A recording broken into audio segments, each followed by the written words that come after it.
इंतजार में मैं बेटी को न ला सका। इत्तेफाक ये हुआ कि बेटी का इंतकाल हो गया है। कहा फिर क्यों आए हो? कहा अकेला नहीं आया हो, उस मुर्दा बेटी को आपकी चौखट पे लाया हो। कहा कहाँ लेटी है? कहा आपके तख्त पे रखी गई है। मुफ्ती आजम मुसल्ले से उठे, बाप के कंधे पे हाथ रखा, कहा सुना बहा, ये देख किसकी नगरी में खड़ा है? ये अहमद रजा की नगरी है। यहाँ लोग रोते हुए आते हैं, हंसते हुए जाया करते हैं। कहा हुजूर बेटी की लाश लाया हो, कैसे हंस सकता हो? कहा किधर है बेटी? कहा ये जो सफेद चादर में लेटी है यही मेरी शहजादी है। मुफ्ती आजम आगे बढ़े, आपने चादर का सिरा पकड़ा, हटा के कहते हैं बेटी देख, जिस मुस्तफा रजा को देखना चाहती थी वो तेरे सामने खड़ा है।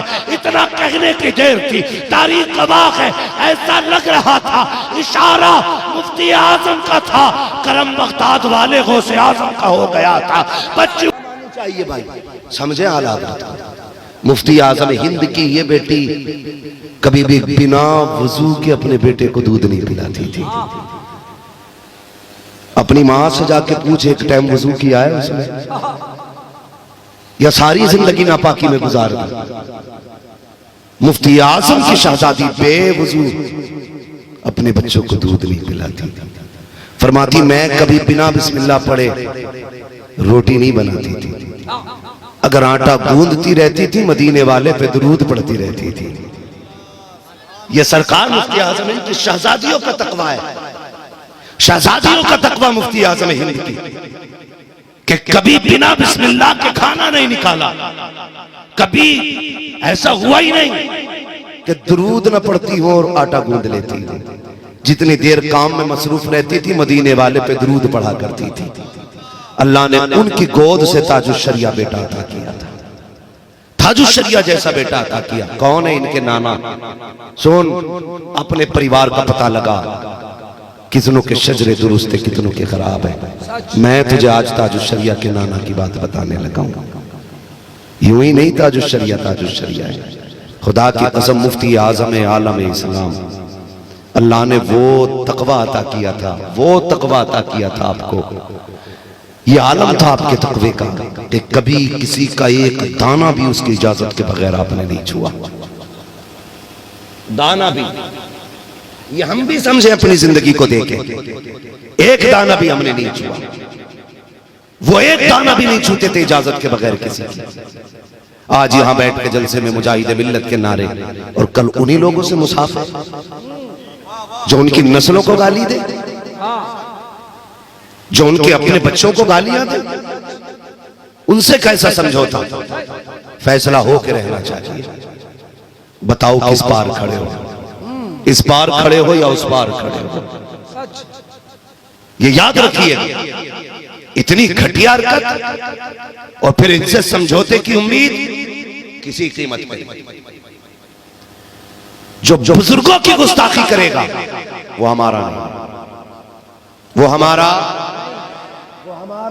नहीं हो सकता, वो हमारा नहीं है।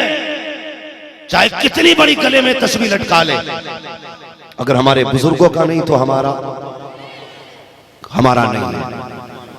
और याद रखिएगा, मैं जो बात अर्ज कर रहा हूं, सरकारे मुफ्ती आजम आपकी बारगाह में एक बंदा तावीज लेने के लिए आया।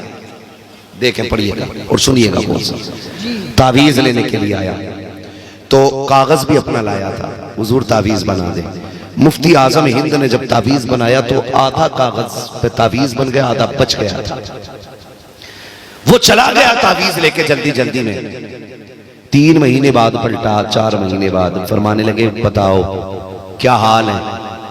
कहने लगा हुजूर जब से तावीज दिया कि अल्लाह का शुक्र है सारी मुसीबतें भाग गई हैं। आप मुस्कुरा के कहने लगे तुम्हारी मुसीबत तो खत्म हो गई लेकिन हम नहीं सोए हैं, हमें सुकून नहीं मिला। मुरीद तड़प गया, हुजूर क्यों? फरमाने लगे यार तकिया हटाया आपने, कागज का टुकड़ा निकाला, कहने लगे तेरे तावीज के टुकड़े का एक हिस्सा मेरे पास रह गया था, महीने बीत गए तेरा इंतजार कर रहा था मैं। यार ये तेरे कागज की हिफाजत में बड़ी बेकरारी रहती थी, ये अपना कागज से ले जा। रोने लग गया था। मुफ्ती आजम वुजू फरमाया करते थे। हैरत है, लोग कलमा पढ़ते, सुन्नी कहलाते हैं अपने आप को, और फिर बदतमीजी भी करते। तुमसे तो वो पंजाबी अच्छे थे यार, वो सिखों का घराना अच्छा था।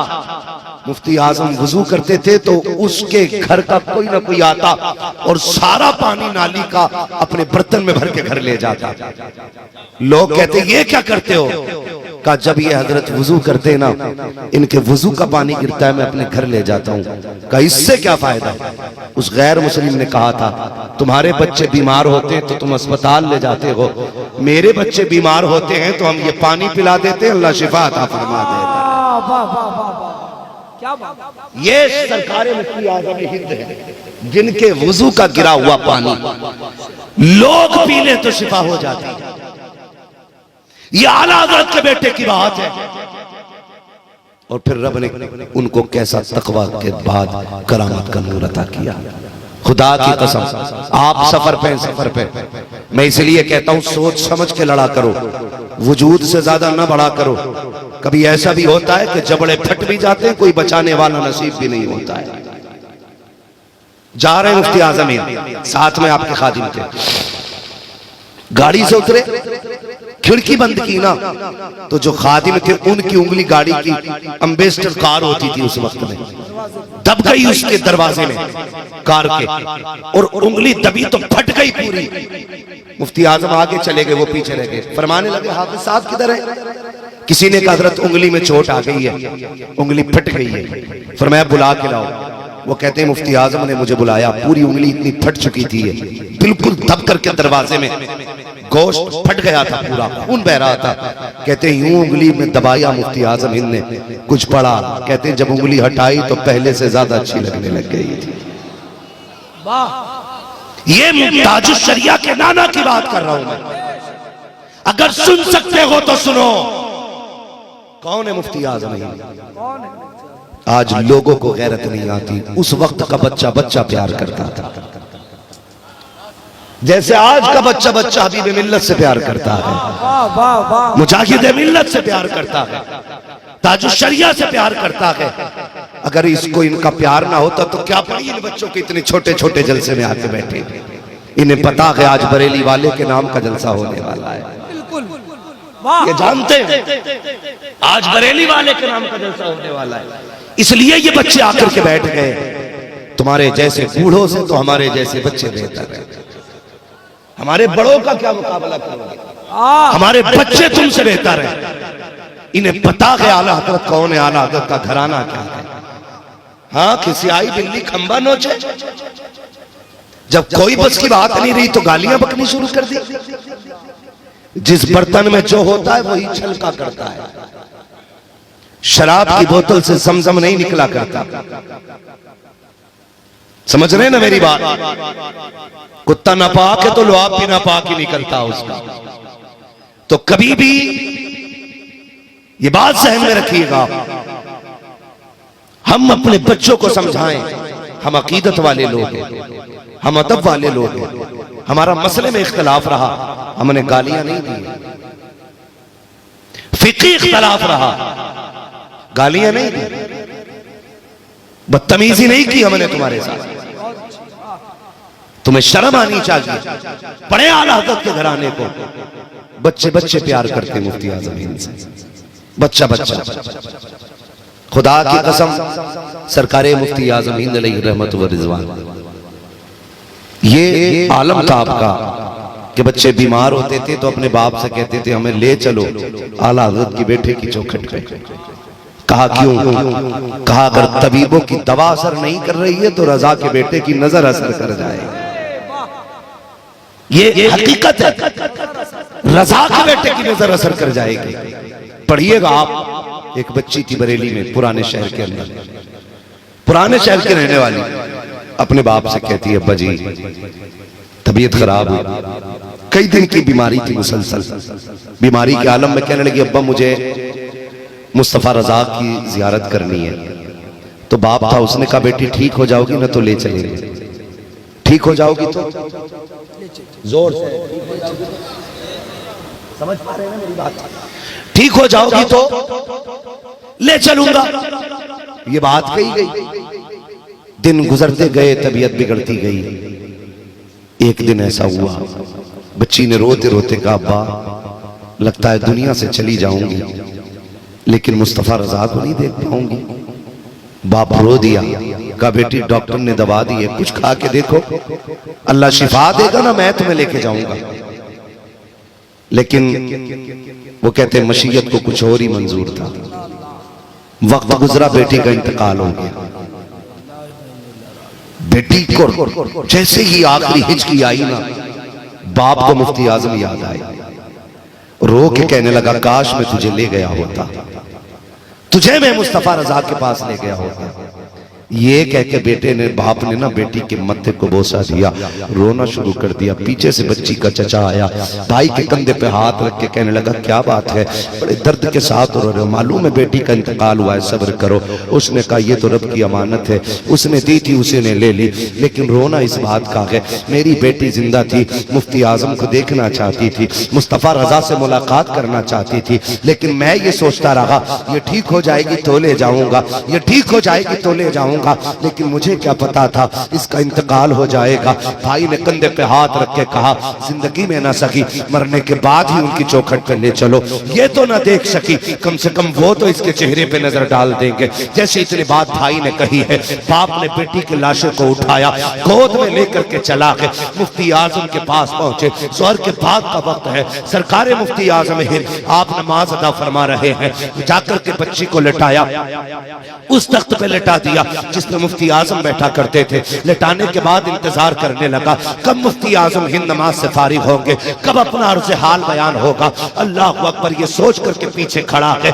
थोड़ी देर गुजरी, नमाज से फारिग हुए, वजीफे पे मसरूफ हो जाते हैं। उसके बाद वजीफे से फारिग हुए, मुड़ के देखा, कहने लगे, क्या बात है, चीख निकल गई बाप की। कहता, हुजूर एक बड़े दर्द की बात है। का क्या हुआ? का बेटी बीमार थी, आपसे मुलाकात करना चाहती थी, लेकिन शिफायाबी के इंतजार में मैं बेटी को न ला सका। इत्तेफाक ये हुआ कि बेटी का इंतकाल हो गया है। का फिर क्यों आए हो? का अकेला नहीं आया हो, उस मुर्दा बेटी को आपकी चौखट पे लाया हो। का कहाँ लेटी है? का आपके तख्त पे रखी गई है। मुफ्ती आजम मुसल्ले से उठे, बाप के कंधे पे हाथ रखा, कहा, सुना बहा, ये देख किसकी नगरी में खड़ा है, ये अहमद रजा की नगरी है, यहाँ लोग रोते हुए आते हैं, हंसते हुए जाया करते हैं। का हुजूर बेटी की लाश लाया हो, कैसे हंस सकता हो? का किधर है बेटी? का ये जो सफेद चादर में लेटी है, यही मेरी शहजादी है। मुफ्ती आजम आगे बढ़े, आपने चादर का सिरा पकड़ा, हटा के कहते हैं, बेटी देख, जिस मुस्तफा रजा को देखना चाहती थी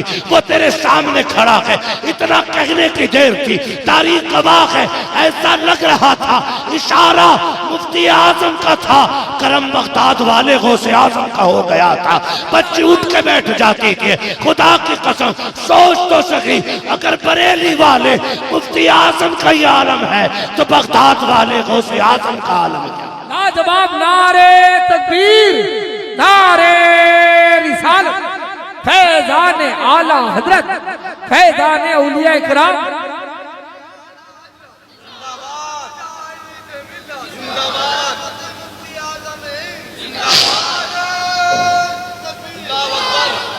ये सरकार मुफ्ती आजम हिंद की शान है।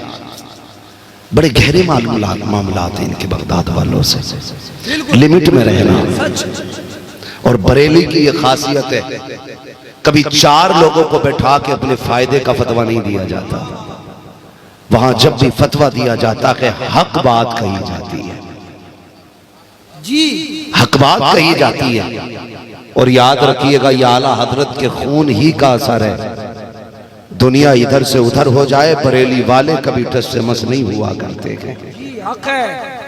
कोई फर्क नहीं पड़ता, कोई माने या ना माने, जो हुक्म होगा शरीयत का वही बताया जाएगा। बिल्कुल सच है। ये शान है बरेली वालों की। चांद पे थूकने से कभी चांद मैला नहीं होता है। आसमान पे थूकोगे तो अपने ही गिरेबान में आके गिरेगा, अपने ही गिरेबान में आके गिरेगा। और रह गई मुजाहिद मिल्लत की बात, तो होश में रहना। हाशमी घराने का शेर है, हाशमी घराने का शेर है। खामोश है तो ये मत समझ लेना इन्हें कुछ नहीं आता है। अगर ये जलाल में आ जाए तो बड़े बड़ों के पित्ते पानी हो जाते हैं। हाशमी घराने से ताल्लुक रखने वाले लोग हैं ये। बेशक हाँ, इन्हीं के घराने में अब्बास पैदा हुआ है, हक है। वाह वाह। इन्हीं के घराने में हमजा पैदा हुए हैं, इन्हीं के घराने में शबीर पैदा हुए हैं, इन्हीं के घराने में हैदर करार पैदा हुए हैं। अपनी औकात में रहना, सच। लिमिट से आगे न बढ़ना, इनका एहतराम करना, इनकी इज्जत करना। याद रखिएगा, अगर सच पे हो तो दलील लाओ, गालियां देने से कुछ नहीं होगा, वरना फसाद फैलेगा। मुझे सच बताया जाए, जिसने ये गुस्ताखी की है, किसी भी बंदे के हाथ लग जाए तो वो मुसाफा करेगा, इससे टुकड़े कर देगा बंदा, टुकड़े। फिर इसका जिम्मेदार कौन होगा? बताया जाए, किसी के इश्क को ना हवा ना देना। अगर ये चिंगारी भड़क गई तो किसी गोद में पनाह नहीं मिलेगी, किसी गोद में पनाह नहीं मिलेगी। और तुमसे इतनी गुजारिश है, तुमसे इतनी गुजारिश है, अपने आकाओं को अपनी जान से ज्यादा प्यार किया करो, अपनी जान से ज्यादा प्यार किया करो। इनके लिए तन मन धन की बाजी लगा दो, इसलिए कि अगर ये राजी है तो फिर सब खैर है, अगर ये रूठ गए तो सच। समझ रहे मेरी बात जो मैं कहना चाहता हूं। और याद रखिएगा, मैं धामनगर वालों से इसलिए प्यार करता हूं, ये बरेली के अहमद रजा के मिशन को आगे लेके चलता गया।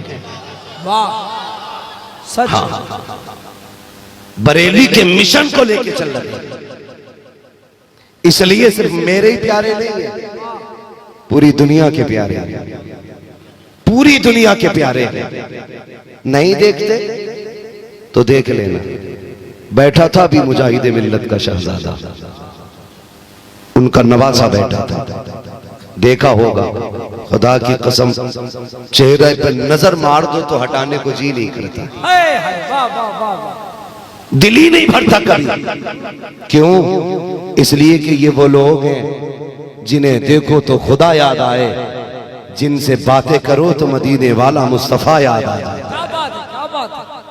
वो नरमी, वो अखलाक, वो तेवर, वो लहजे, किस अखलाक के मालिक है ये लोग हैं? कितनी बड़ी गद्दी पे बैठते हैं, ये तो आपको अंदाजा ही होगा, मगर घमंड नहीं है। लोग 4 लोगों की खानका बना के कपड़ों से बाहर हो जाते हैं, फटे घूम रहे हैं, सच। अंधों में काने राजा हैं, कपड़ों से बाहर हैं। ये देख, जिसके बारे में मेरा मुर्शिद कह के गया कि हबीब मिल्लत का दामन न छोड़िएगा, हबीब मिल्लत का दामन न छोड़िएगा। खुदा की कसम, ये वो जात थी जो बरेली बैठ के जमाने को देख लेते थे। यूं ही नहीं कह गए होंगे। वो एक बंदा मुरीद हुआ सरकार ताजुश्शरिया से, भीड़ बड़ी लंबी होती थी, हो सकता है हजम ना हो किसी को, ना हो रसमौला हमसे ले जाना। हाँ सुने, मुरीद हो गया एक बंदा। जब ताजुश्शरिया मुरीद फरमाते थे तो लाखों का मजमा होता था। लोग घर जा जा के पूछते मेरा मुरीद है क्या? न हुआ तो हो जा। लेकिन जिधर से वो गुजरते थे लोग लाइन में खड़े हो जाते थे, लाइन में खड़े हो जाते थे। कई जगह रस्सियां डाल के मुरीद किया जाता था, रस्सी, कि जिसे दामन में आना रस्सी पकड़ ले। आज तो लोग क्या कहूं, सुई का फावड़ा बनाए घूम रहे, वहां फावड़े की सुई बनाने पे लोग लगे रहते थे, मगर घटने का मसला ही नहीं। निकाली सैकड़ों नहरें के पानी, कुछ तो कम होगा, मगर फिर भी मेरे दरिया की तुगयानी नहीं जाती। हाँ, तो बंदा मुरीद हो गया। कोई था हासिल, उसने कहा यार किसके मुरीद हो गए? कहा ताजुश्शरिया अख्तर रजा का मुरीद हूं। ओ, उनके मुरीद हुए हो, वहां तो मुसाफे का ही नंबर नहीं आता। उन्हें क्या पता कौन मुरीद है हमारा? जब हजारों की भीड़ में मुरीद हुए हो तो पीर को क्या पता मुरीद कौन है?